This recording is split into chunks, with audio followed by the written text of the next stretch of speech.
everyone.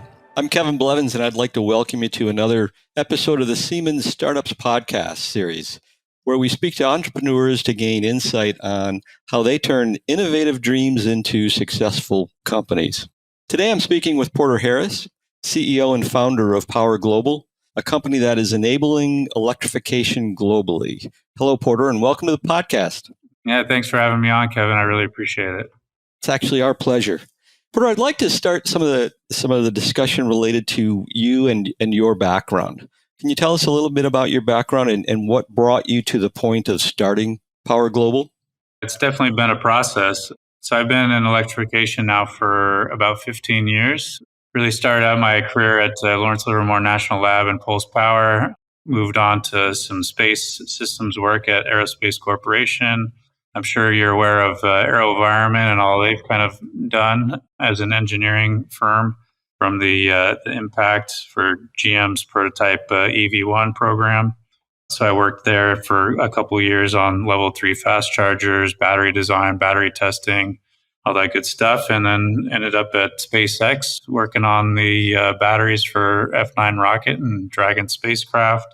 Was kind of poached out of SpaceX for Faraday Future when they were on their initial kick, employee 20 or something like that, and developed a battery for them and kind of a novel, the VPA, the variable platform architecture with a submerged battery design. And after that, started my own company with another individual called Romeo Power, which went public in 2020, and really wanted to focus on emerging markets with what I'm doing now. So started Power Global in 2019 to do just that, is enable electrification globally. So really focus on emerging markets where you see predominant modes of transportation is entirely fossil fuel based. So wanted to change that.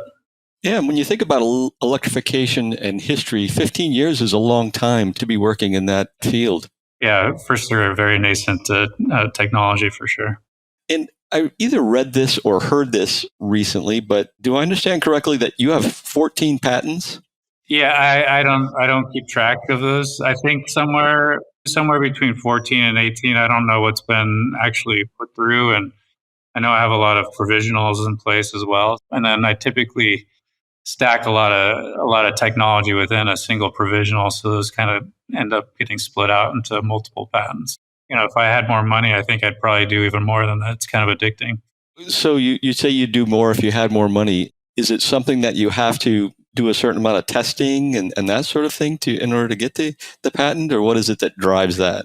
There needs to be enough, I think, viability behind the idea, at least to be able to put it into practice. So getting more than a concept at play, but then also getting it going. So typically on my process is get the concept, get the provisional going, try and cover as much as possible. And then through that 1 year you have with the provisional, do a lot of the development work behind it and kind of fine tune and find all the little details, and then end up going to a utility patent after that. So, but there's only so much time in the day and cash to put to these things. So. Understood. You got a company to run, right? Exactly. Well, I think it's impressive when anybody has a patent in general, and I know in the engineering field it's pretty common, but to have as many as you have, I thought was pretty impressive. I mentioned at the beginning you're enabling electrification globally. Can you tell us about Power Global? Yeah, as I mentioned before, it was built on the premise of bringing clean energy technology, more specifically starting off with mobility, to markets where that really didn't exist.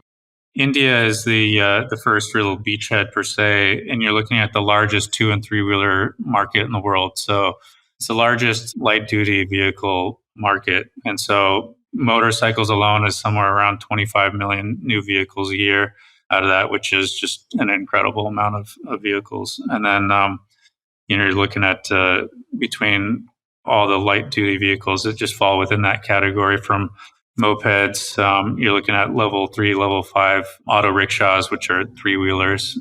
You're looking at about 7 million of those vehicles in the country. And I think it's transportation for about 350 million people in the country alone. So you can see how much influence these modes of transportation are with people.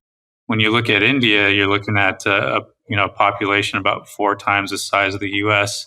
on about 1/3 the square footage of area, right? So it's a high density population, and so light mobility makes the most sense if you're looking at it from a traffic standpoint. But it's all 99% run by fossil fuels.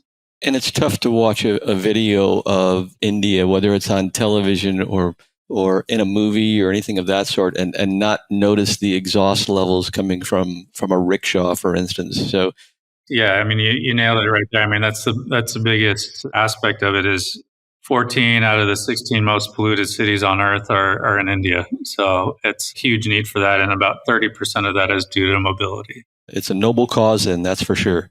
Your mission statement says that Power Global wants to improve global accessibility to safe, reliable, and modern clean energy technology through innovative electrification. How do you define modern clean energy technology?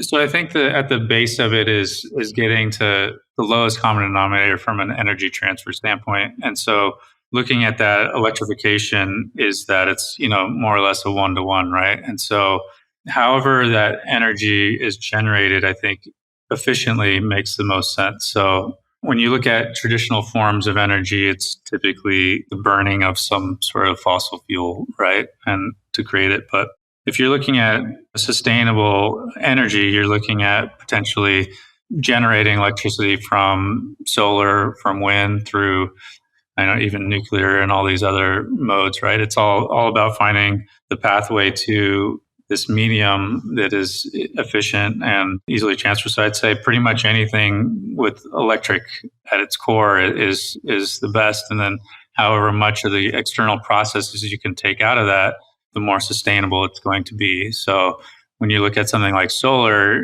you're immediately turning photons into electrons and generating electricity that way for immediate use, right? When you start adding in middlemen and all these other processes, I would say that's less sustainable, right? And start, using other fuels, right? That to me is less sustainable in the long term. So, but again, you have to look at what makes the most sense for society from what we've also built up as an infrastructure as well, right? I think we need to be able to, people have to have livelihoods as well, right?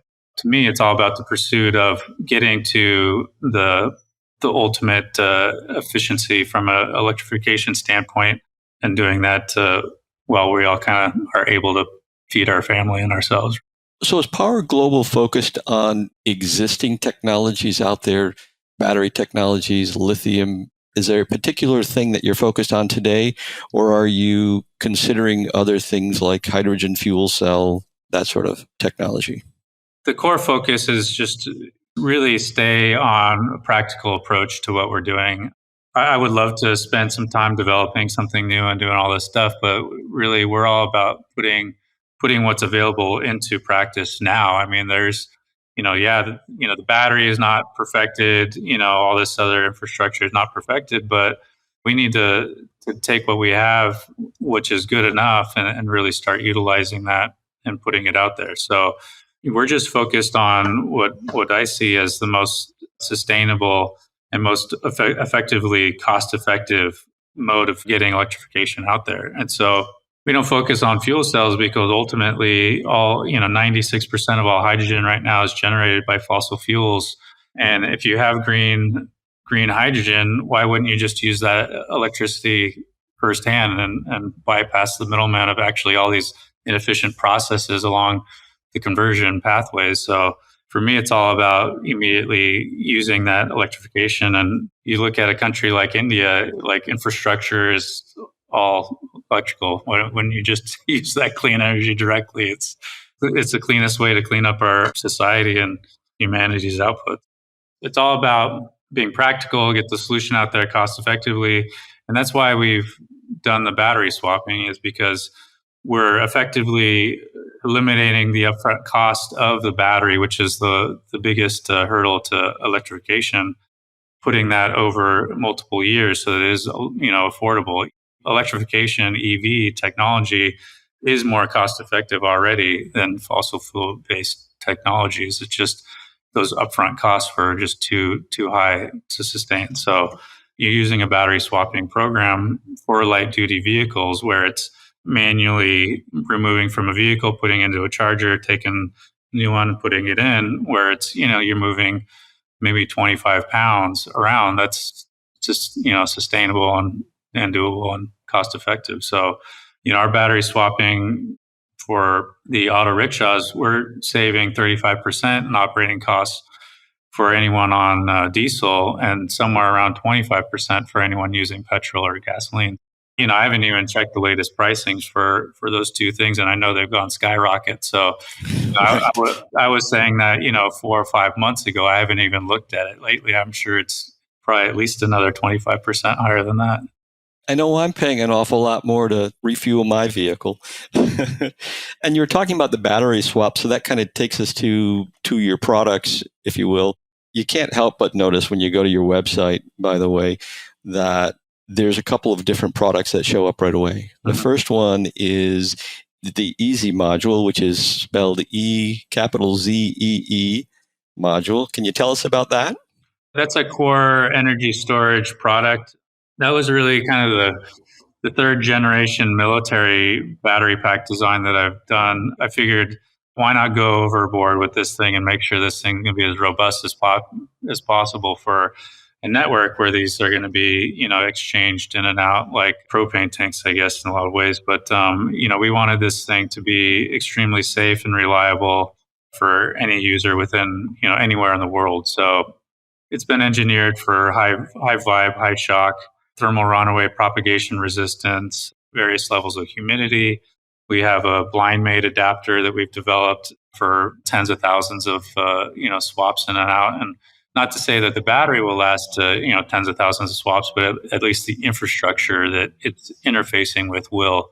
And then, it's fully connected. It's full IoT enabled, I guess, with 4G, 3G fallback, GPS, over there updates, all this good stuff. So we can, modify firmware if necessary. So if user is using it a certain way, we can do things to increase performance or increase cycle life and that good stuff. And then that lends itself to pretty much any application. And with the change of 3 parts, roughly, $5-10, we can also create a 72 volt battery out of it as well. So, and then those 2 batteries can be used for the network for both 2-wheelers and 3-wheelers. That's amazing. So let's start with the rickshaw, because I guess it depends on the vehicle that you're electrifying, right? How far does someone travel, or what is the range that someone would expect to get on the battery? An average auto rickshaw user within India per day travels somewhere between 90 kilometers and 120 kilometers. There's some kind of special power users that are somewhere around 150 kilometers every now and again. But the solution that we came up with the retrofit kit, a single battery is 45 kilometers roughly.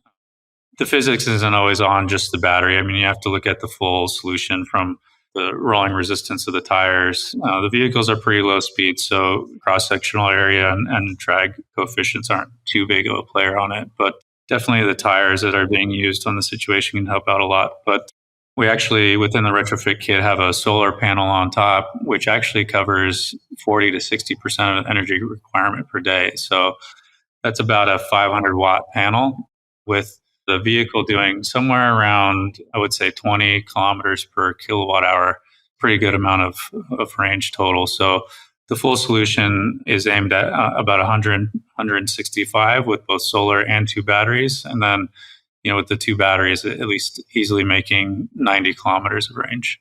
I think it's great that you're taking advantage of the solar as well. They have plenty of sun, right? So all do. Yeah, tons of sun. And it's actually one of the few applications I do believe solar plays a good play with mobility, because you're talking about 2 square meters of roof on these vehicles, and they're low speed, right? I mean, you're not going to be topping probably 50 kilometers per hour, 50, 60 kilometers per hour with these vehicles. So they're really low speed, but they're also low weight. So, you have a huge surface area and low power requirements. So it's, I think, to me, a match made in heaven for sure. I'm amazed that we don't do more of that in our country.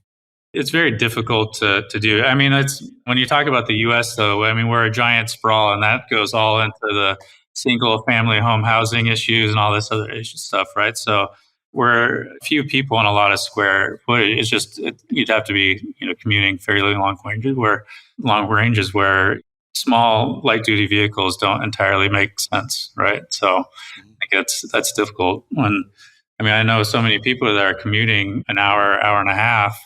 To be doing that on a two-wheeler or three-wheeler, I think would be very tiring. I am aware of one electric car company that does put panels on their roof, right? And it's handy whenever when you're sitting in your office and you want to cool your car down before you go out. Yeah, exactly. So it'd be helpful in that regards, if nothing else. Yeah, I saw another one that's is claiming full. You don't even need to charge it. The entire vehicle is more or less all solar. It's kind of like solar cars out there. I mean, a lot more stylish, but it's a difficult sell because I think there's so many people that are interested in their common, I guess, design aesthetics, right? And so, looking at something that's a little off from what you'd normally see on the road, maybe a little bit of a hurdle for some people, but I'm interested to see how they do. I'm assuming that there's some level of testing that you've been doing. Are you doing that on a vehicle in the United States, or is all the testing occurring elsewhere? We do standard lab scale testing to really validate the design. And then it's really important to have real world data sets as well to put into that testing. So we're in the process of getting a few dozen vehicles on the road and getting that data back for that. Just instinctually, knowing what the average 5 shock loads of a vehicle are, what the power profiles look like. We have a vehicle dyno here that we test the vehicle on. It's nearly impossible to get the vehicle street legal here in the U.S. All the safety requirements for it, no one's allowing that. I actually had the CHP guy said, not on my roads. We do so much in the lab and then transfer that over to the real world for beta testing. So kind of moving on to the next product, the second thing that someone would see in your website is the EOSC battery swapping network. Did I pronounce that correctly? Yeah, EOSC. Yeah, like kiosk. EOSC. Yeah. Oh, EOSC. Okay, great. Well, so the answer was no, I didn't pronounce it correctly. So EOSC, tell us about EOSC, because I thought this was the thing that was most interesting to me when I started reviewing. Because I wasn't aware of it previously. It's pretty interesting. I think over the last year and a half, we've come up with some nice feature sets on it. It's a fully connected charging kiosk with full thermal regulation, so it could be put pretty much anywhere in the world and still operate functional. So we have a lot of different design, IP support and patented processes within it. One of the biggest hurdles about emerging markets is that access to reliable energy is very difficult. There's power outages all the time, and how do you supply fully charged modules when the power is going out, right? And so we do have some aspects of it where we shuffle energy around to always make sure that we have modules available for our users. The other features I really like about it is being able to utilize the app and reserve a module. So it takes into account the average travel distance from where the user's at in the kiosk and reserves a module for that user. So when they get there, they're guaranteed to have that module. So they don't have to worry about someone else grabbing it first then. Exactly. I think that adds a lot of security to the network, right? I mean, no one wants to get there and be like, oh, there's nothing here for me, right? And immediately, so the user puts the module in and then a lot more IP back there. It's a real quick process. I mean, within a matter of seconds, sub 10 seconds, the kiosk knows who that module is from, whether or not they're paid up, and then we'll distribute the fully charged module right for them within that time period. So the process is extremely quick. We want it to be very user friendly, very safe. I mean, there's the blind mate on the module is developed such that there's over 1,000 pounds of pull force on that module as well. So it pulls the module in, locks it in place, establishes all the electrical connections, all the communications, and does all that stuff very seamlessly without the user even knowing about it. And then also we'll kick that module out when it's ready to go, and the user just grabs it and puts it right in their vehicle. That's amazing. So it's electrification as a service. Yeah, that's entirely what it is. I mean, I think the term being coined right now is battery as a service. Battery as a service. Yeah. Okay. Well, I was close. Yeah, well, that's it's still a very new stage right now. So I liked energy as a service, but I think BaaS seems to be taking off. So, have you started delivering these kiosks yet? No, we have 3 prototype units right now being built up to get put out there, and we'll utilize those for e-rickshaw applications. So we'll put those on. E-rickshaws are the low-speed vehicles, about 25 kilometer per hour tops, and they have set pathways. So we'll put those kiosks on this kind of path, test it out, and then go from there, build it up. Well, we'll be watching closely, and we can say that we heard about it here, right? Exactly. That's exciting. So, did you run into hurdles as you were developing the EOSC that you had to overcome, and is any of those hurdles that you might be able to share with us? As always with any product development, there's always going to be challenges that you see and work through and develop around, and that's really where all the IP gets generated, right? Is when you actually start tackling the problems and working out the different solution sets for that. I think beyond the technical side of things, hardware is always difficult to get funding for, especially when your beachhead is in India. So, throw those two things together and it makes it a nearly impossible thing to get funded. So that's always been a hurdle. But, a lot of supporters definitely for what we're doing. Not only is it, I think, looking to enhance the world and how people live in it, but, also create a sustainable business. So do you have new products on the horizon as well, other than these 2 that we've just talked about? There's a couple of things I'm really excited about for the U.S. side of things, developing a energy storage solution for DC fast charging for the 350 kilowatt standard. So I'm on my, I don't know, however many generations now of a submerged battery cooling design. Really excited about this and utilizing this for stationary storage and for DC fast charging. So really enable the higher rates, but also the performance required for those applications. I think this is really it. Also getting that price point right where it needs to be from the product side, but also from production side of things is, highly automated solution. So, and you're using the Siemens software. Really, the only question I'm going to ask you related to that, because I really wanted to hear and focus more on you and your company. How is the startup program helping you to solve any of the problems that you might have? And can you tell us a little bit about what tools you're actually using?